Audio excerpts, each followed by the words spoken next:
These partygoers are scammers.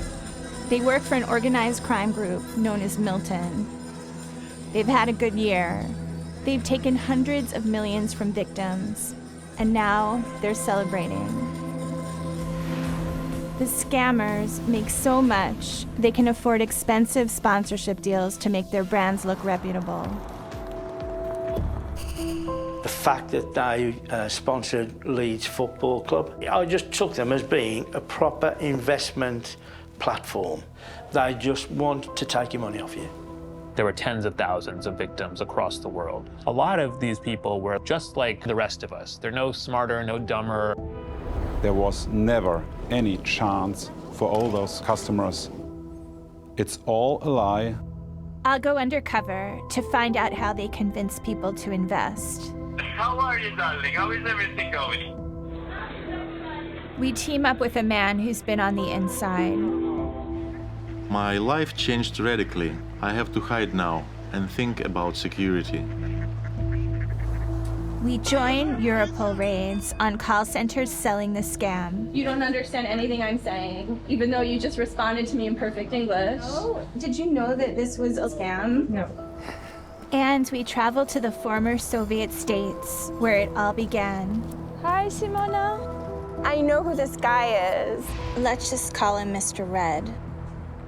It took us over a year to peel back the layers of shell companies hidden offshore to identify for the first time the big fish we believe are getting rich on misery. Losing $30,000 to a bunch of scammers, I was absolutely devastated by it.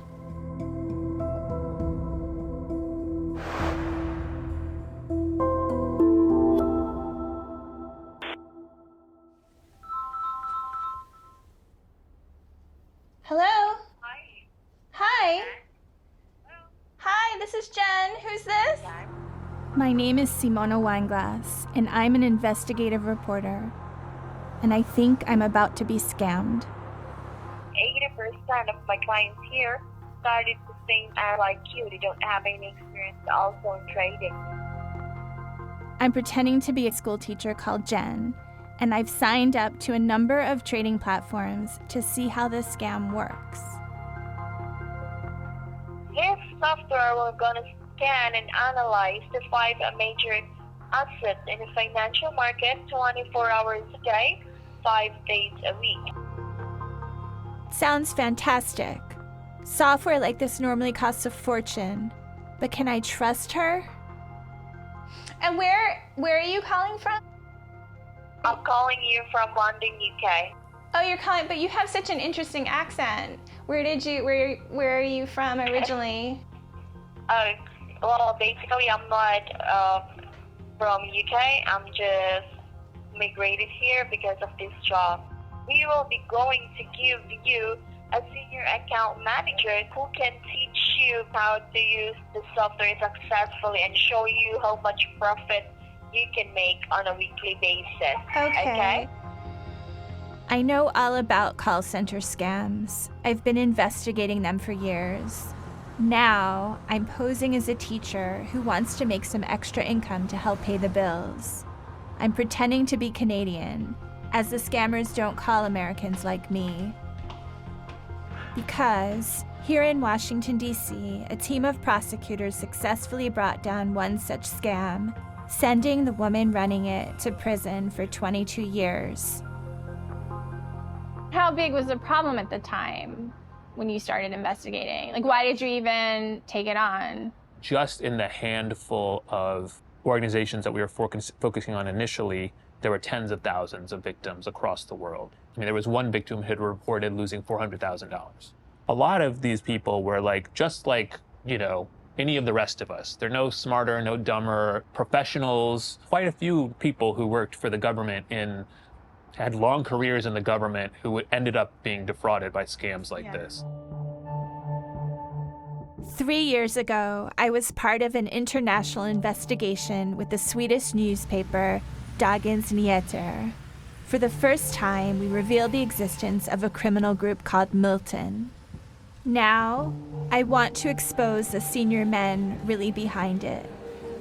Back then, we discovered Milton's front line were scam call centers, where hundreds of young people in Eastern Europe are recruited with promises of big money and a little luxury. For each new victim, they receive a bonus and a hefty percentage of the money they persuade them to invest. Then, the investigation had an undercover mole employed in a Milton call center in Kyiv, Ukraine.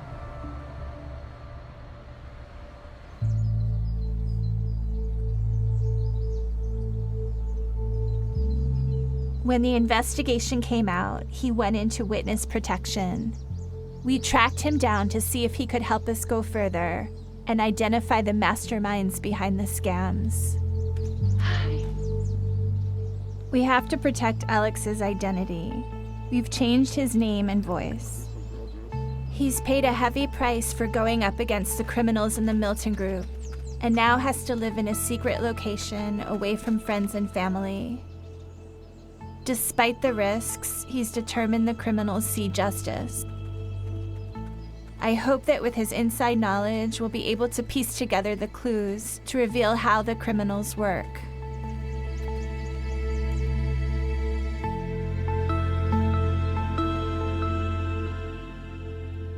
During those months, when you were undercover, were you ever scared? Yes, I was terrified of getting caught. It was very stressful, psychologically. I decided to stay there just to discover for public about this crime and to help police get evidence. So even though there was a huge expose involving dozens of newspapers around the world, Milton Group is still operating? Yes, they're still operating, and they started to make bigger money. As a student in Russia, Alex was trained in cryptography. He's now using those skills to follow the money. In your estimation, how much money has the Milton Group made since it started? About $1 billion. About $1 billion. Since 2017.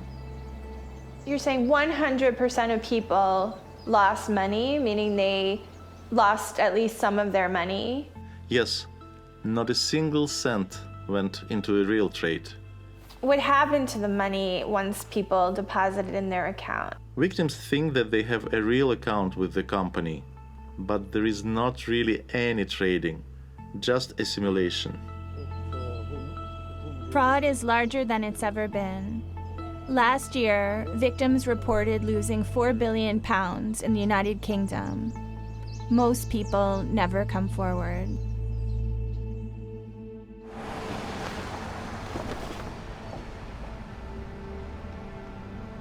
Oh, here we go. Hi, this is Jen. Hi, Jen. This is Patrick.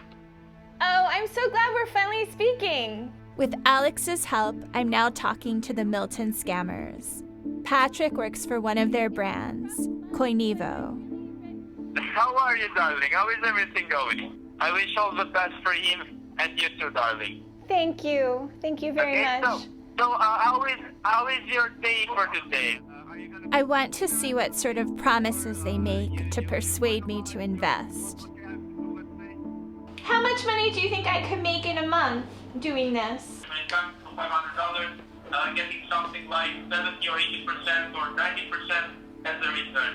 Not in just 1 month, but that can happen in 1 single day. You can. These kind of returns are impossible to promise. To show how the scam works, I deposit $500 in Bitcoin and agree on another time to talk to Patrick. The Milton Group has thousands of victims. Many lose much more than the BBC is allowing me to put in. I'm just gonna transfer the money to you. Okay, 1 second.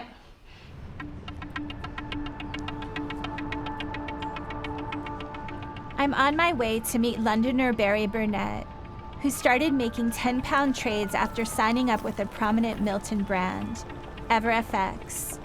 When he saw how well his portfolio appeared to be doing, he invested more. He told us he let his trading advisor take control of his computer and trade for him. This should never happen. Then he started losing money. And this is when the Milton fraudsters asked him to invest even more. Put some more money in, yeah? Double up. If you put £25,000 in, then you could wipe out your losses and make a profit. And I said, no, I'm not doing that, absolutely not. I just want to just bring my losses down to a manageable amount, and I want to get out. And I must have got at least half a dozen calls from half a dozen individuals in the space of about 2 hours. My phone just kept on blowing up, begging me basically to put some more money in. Barry says he lost over £10,000. His experience fits a pattern. What if I told you that we've spoken to insiders at the company and they told us it was all a scam? I am horrified. I'm numb. I can't believe this because I was never really going to get that back. So I could almost think that the moment I put that 10 grand in the account, that was it. It was just gone, you know? It's disgusting on every level. You know, it just makes me sick to think about it, to be honest. Yeah. I could just imagine the misery they've inflicted on other people's lives. So how do these companies pull it off? How do they get so many people to trust them?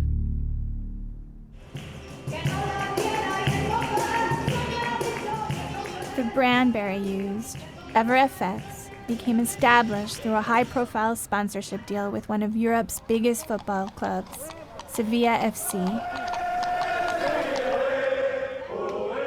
It's match day. Two of Spain's biggest clubs are playing their local derby.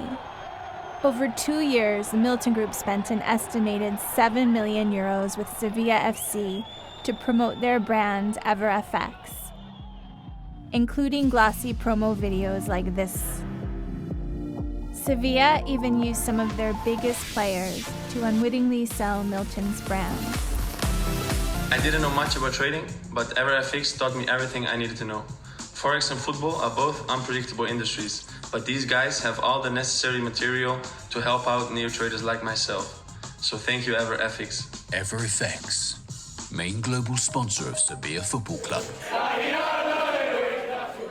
Their sponsorship deal finished soon after the UK's Financial Conduct Authority banned EverFX, but not before they had ripped off 17,000 investors in Spain alone.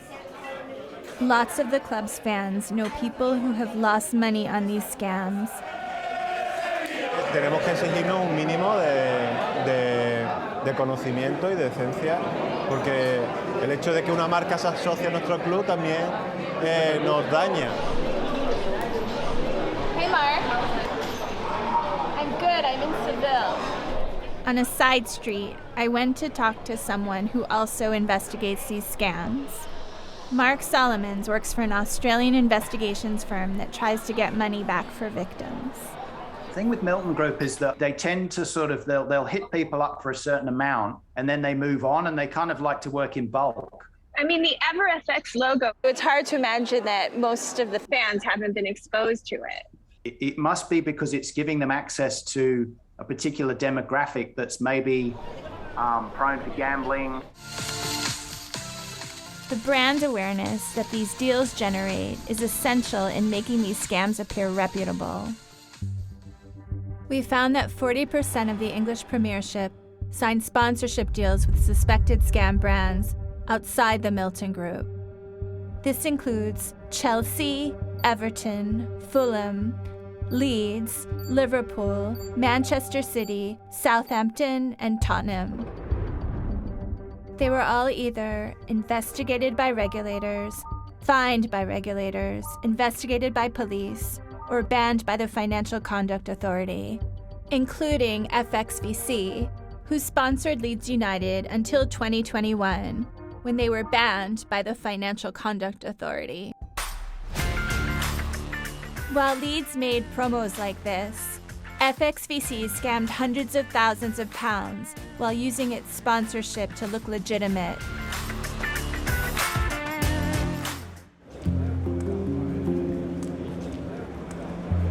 The idea that we've been manipulated by a company like that would really make me sick to my stomach. Quite upset because it was quite heavily advertised as well, and it was also you could do it off the website as well. So not very happy, to be honest. Yeah. After seeing that FXVC sponsored Leeds United, Phil and Joyce invested £1,000 with them. The call center soon got to work. His words to me were, "I will take care of you as though you were my own mother." One of the main things he was saying, "Phil, you do realise you're going to be a millionaire."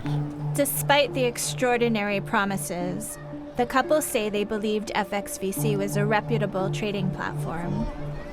Why would they allow that sort of company to support Leeds United, a Premiership football club?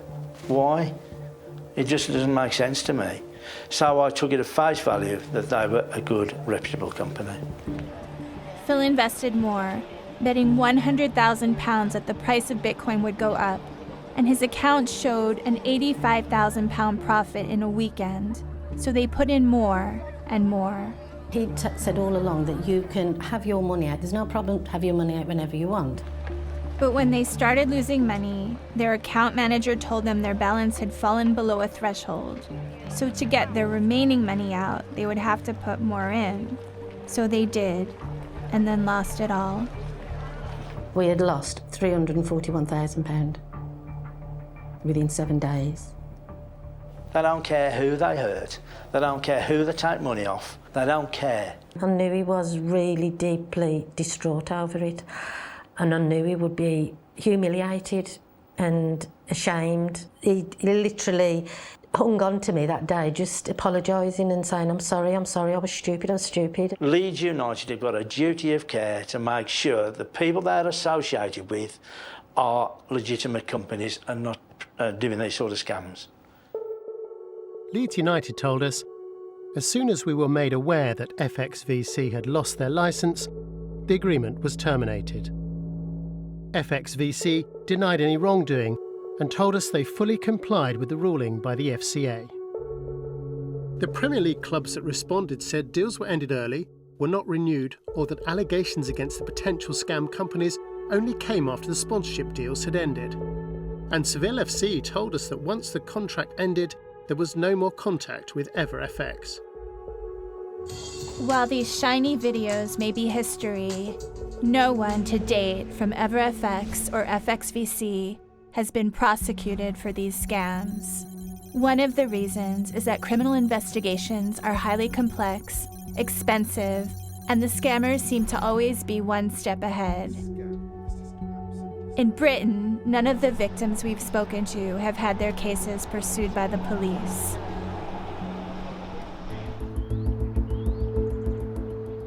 Oliver Bullough was a reporter in the former Soviet Union, but now writes about money laundering and the offshore world.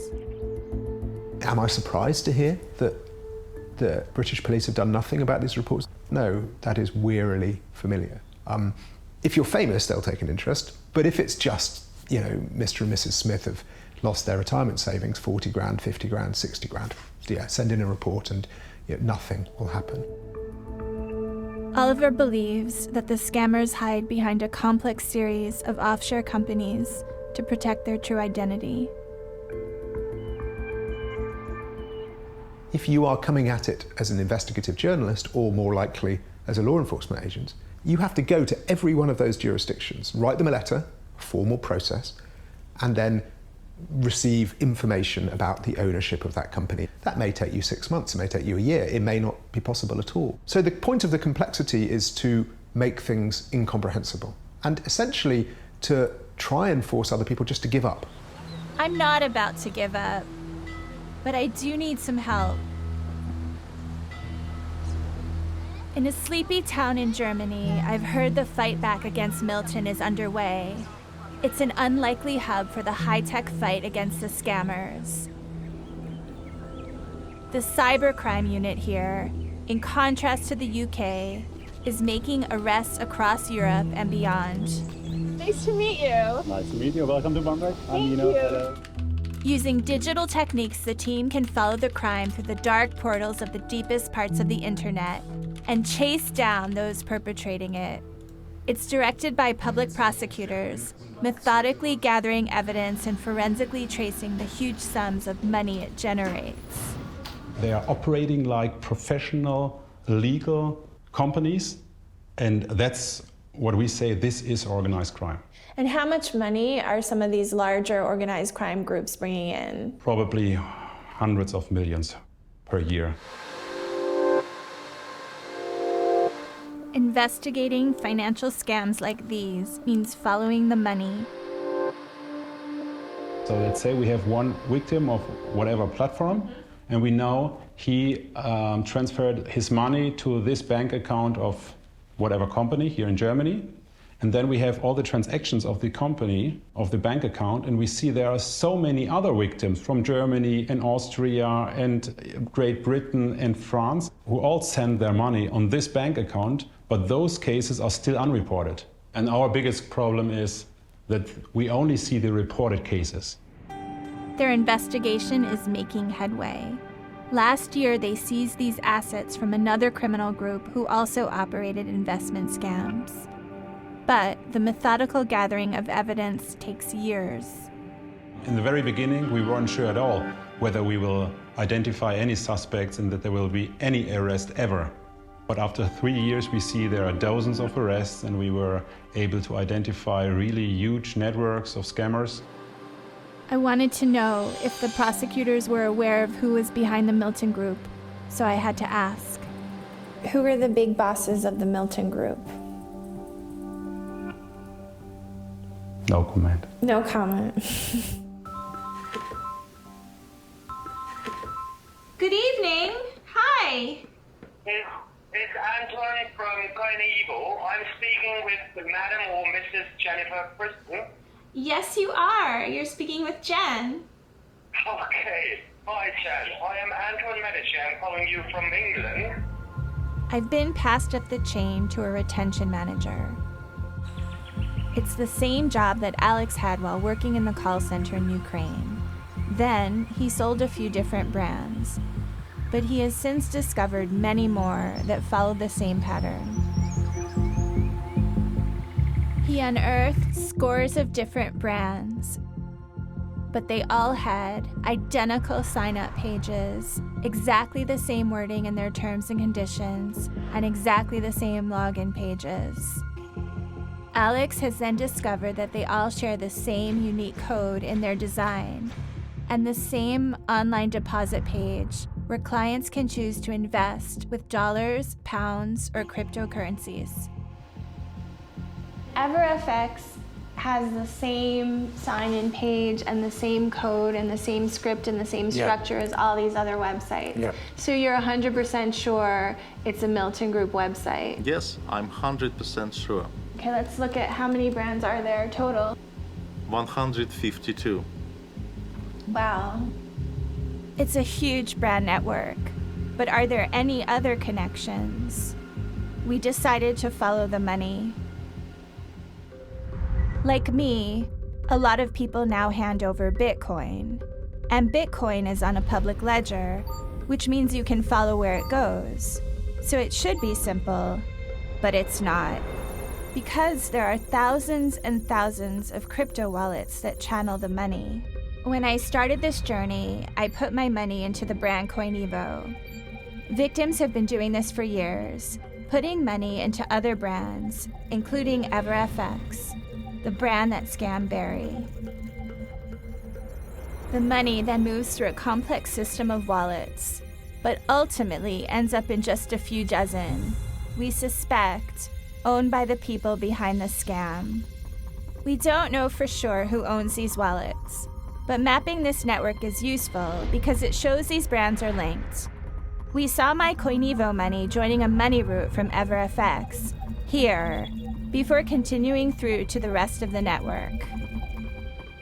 So this is a trade that I opened, and I'm not doing so well. I'm kind of in the red.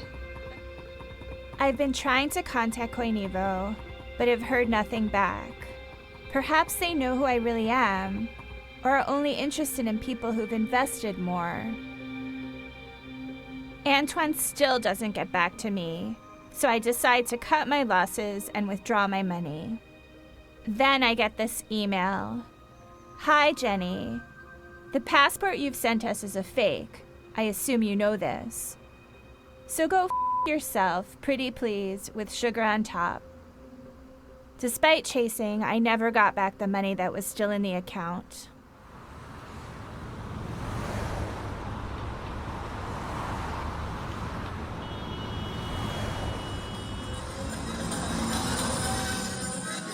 So how can we find out who's behind these crimes? When Alex, the undercover mole, worked for Milton, he recorded their 2020 New Year's Eve party with a secret camera in his watch. Are there clues here about who the Milton Group masterminds are? The audio reveals a man called David who was crowned the father of Milton.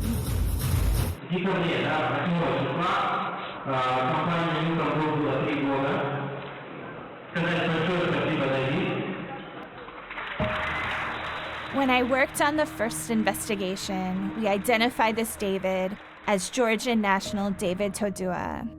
To simplify the complex connections in this network, we're going to give him a nickname, Mr. Orange. These are photos from his now deleted Instagram feed, showing him at the party with other senior figures of the Milton Group. And him posing with guns. So where does Mr. Orange fit into the wider Milton organization? 2 years after the party, he has an office in a new call center in Kyiv, selling EverFX and other Milton brands. Ukraine is clearly important for their whole operation, but they, like everyone else, were about to get a shock.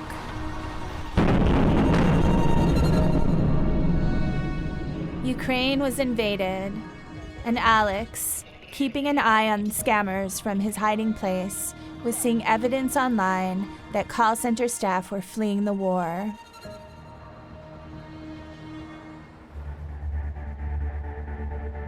One place he's seen job adverts is in the former Soviet Republic of Georgia. I've come to the capital Tbilisi to meet local investigative reporter Nino Bakradze. Hi, how are you? Good, how are you? So, Nino, we've come to Georgia because we think that this has become one of the hubs of the companies behind the call centers. Are you sure it's like a current information? We have an insider who thinks that they're getting people in Ukraine to relocate to Georgia. A few months ago, there was a big scandal related to the call centers, and the prosecutor office shut down several offices. But since then, we know that the area is clean and the call centers moved away from the country. There was an investigative story. You can see I know who that is. This one? Yes, I know who this guy is. His name is Michael Benimini. I've investigated him before. Benimini was charged in Israel with tax evasion, but never showed up for his trial. I think that we need to investigate for ourselves.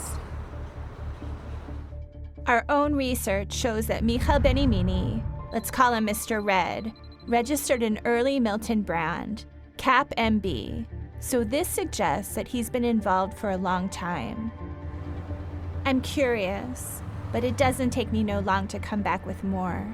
Hi, Simona. Nice to see you again. Nice to see you. She's found evidence of a call center, and it's active. You were right.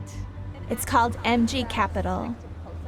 MG Capital, the company founded by Josip Geladze 4 years ago. I found his ID scan and his email address in the business registry. And I have a contract of rental agreement, which is signed by Josip Geladze, and he signed the rental agreement in 2019. We identified Josip Geladze's profile on Facebook.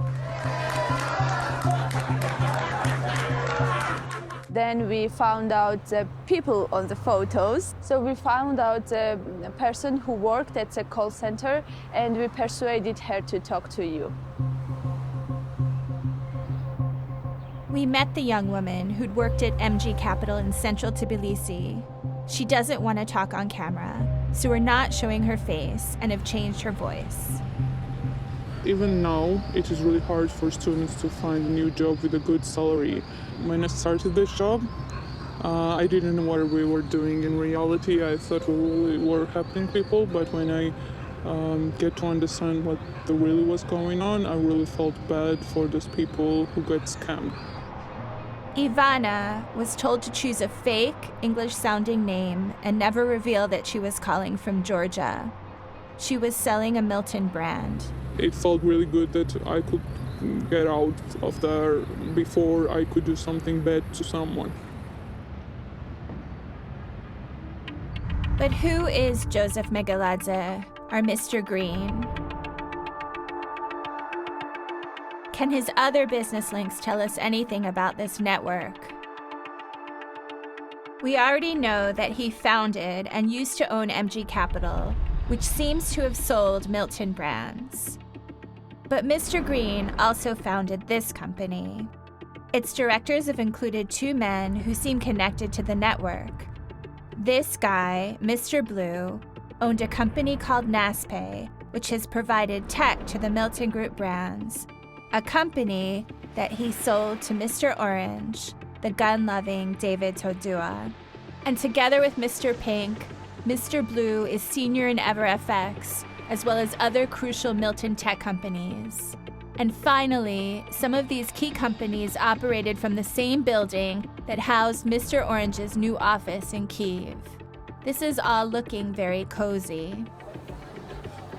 The offshore world is opaque, with some people spending a fortune deliberately muddying the waters of their operations.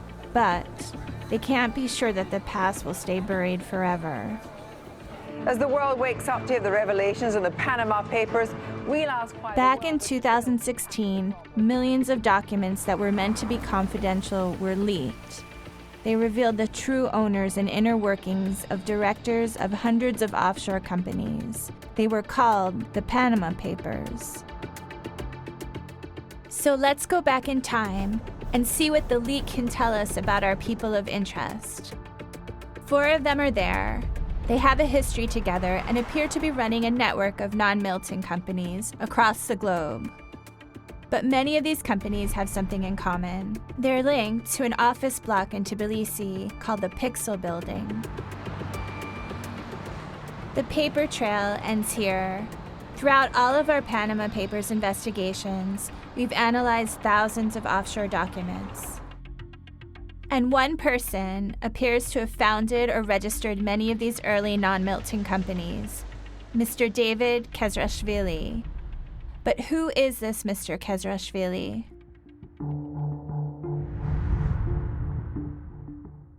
He's a former Georgian politician. He was defense minister during the war against the Russians in 2008. When he left office, he started his business career.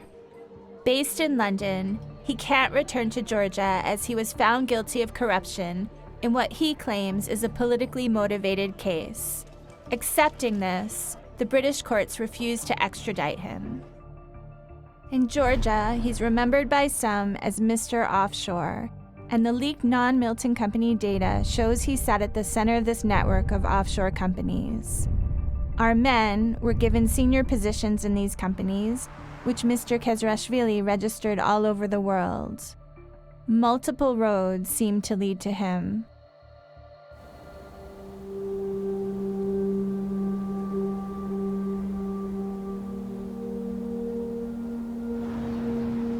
We've been invited back here by Europol, who have zeroed in on some of the same people as us, and now we're joining them on call center raids.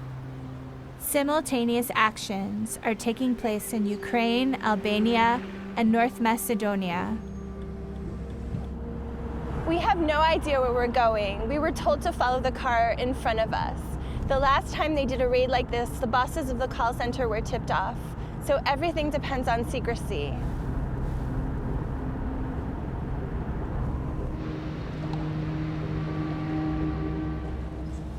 We've driven into this parking garage, and the German and Georgian police are coordinating their actions.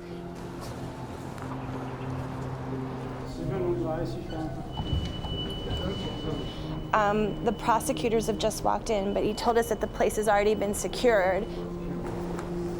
Would you like to speak to us about what happened here? I can't understand anything. You don't understand anything I'm saying, even though you just responded to me in perfect English. Did you know that this was allegedly a scam? I'm not wishing you to take this video right now, and I'm not responding on your questions. What was the brand that you were selling here?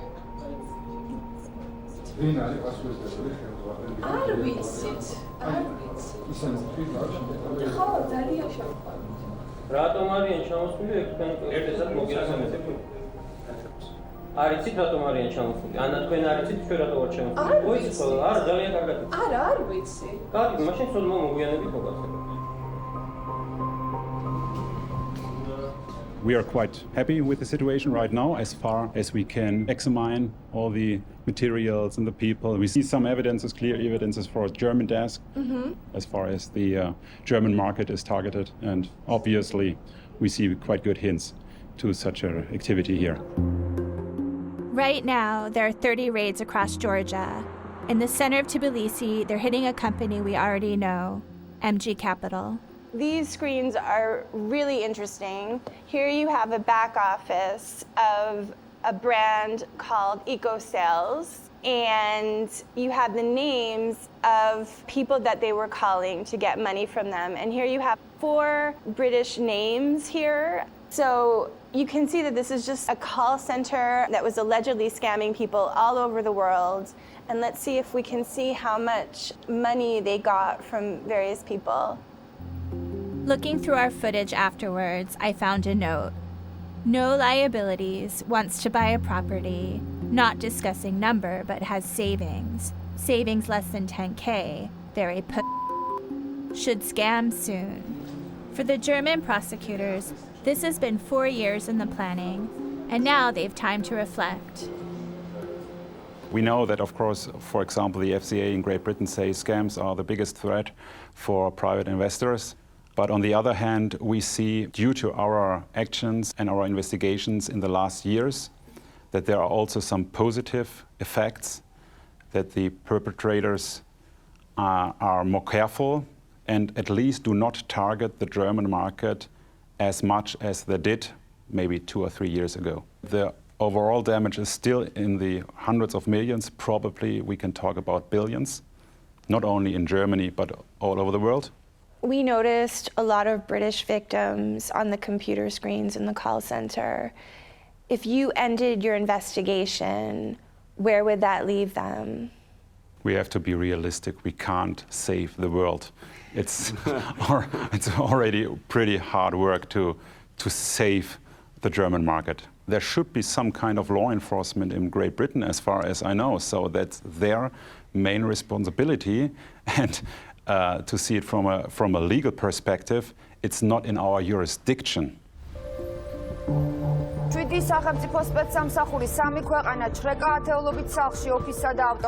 The raids led the news in Georgia.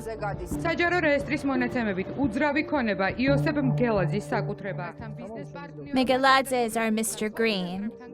He gave a press conference after one of the scam brands was raided in an office he owns. He says that his company rents out the spaces and the offices to other companies, but he doesn't know what the company who rents the office really does. So wait, he's saying that he was just renting space to another call center, but he owns MG Capital. Yes, we know that he founded the MG Capital. And also he mentions that he was a business partner of David Kezerashvili. So we know that the links between these men go way back, thanks to the Panama Papers leak.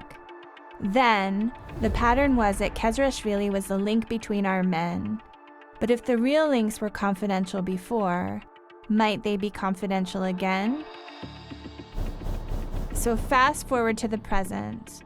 The men all seem to have been key figures in the Milton Group, running or owning tech companies and/or the scam brand EverFX. But does Kezerashvili fit in now? Well, he's not really on the paperwork. This is what we can see. He's connected to this company, which used to own EverFX. Through his venture capital firm, he owned the branding and website for this tech company, which built the trading platform and website of EverFX. The email servers for his personal companies were held on the same private servers as those for EverFX, Axios, and New Age. He owns the building in Kyiv where the original call center was moved to in 2020 and where they sold EverFX, and where Mr. Orange had an office where many of these companies were housed, and which was raided in the Europol action in Ukraine. And this gives us a hint of Kezrashvili's social circle. At a wedding in 2018, he was pictured with Mr. Orange and Mr. Red, as well as other key Milton figures. He also has interesting social media connections. Kezrashvili regularly likes and shares Facebook and LinkedIn posts from several tech groups, as well as from EverFX and its successor Axios. And his Facebook friends have included at least 45 other people linked to some of these companies. And of course, he's also Facebook friends with Mr. Pink, Mr. Blue, Mr. Green, and Mr. Orange. And Mr. Red, well, that's his cousin.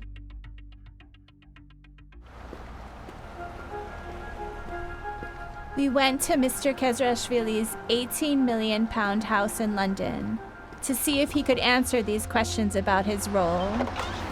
Hi. I'm a journalist. I'd like to speak with David Kezrashvili. Is he available?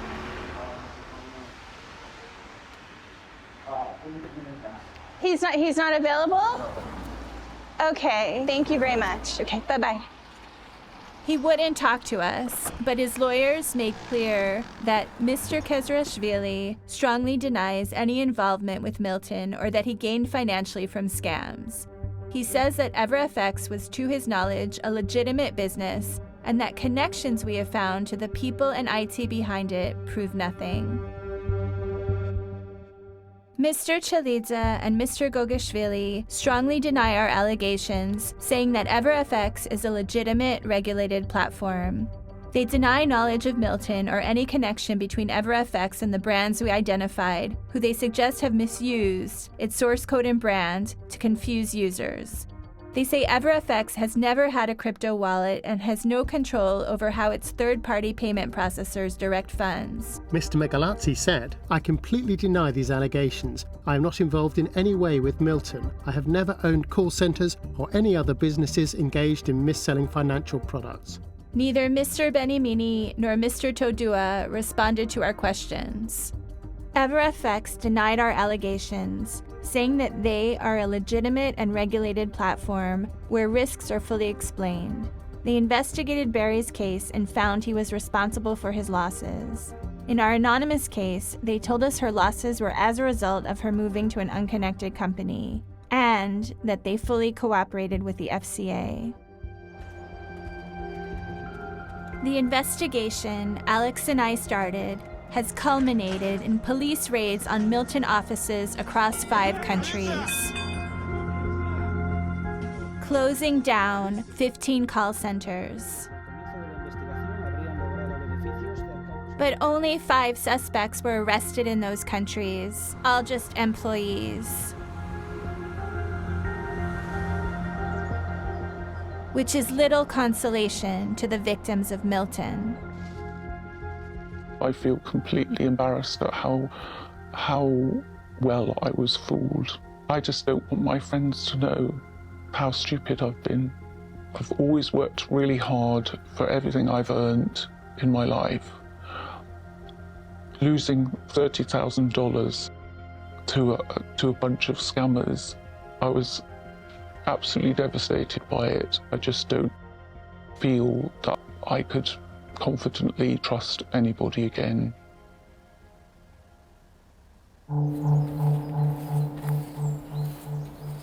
It's taken us well over a year to uncover the identities of some of the biggest players we believe are involved in this billion-dollar scam.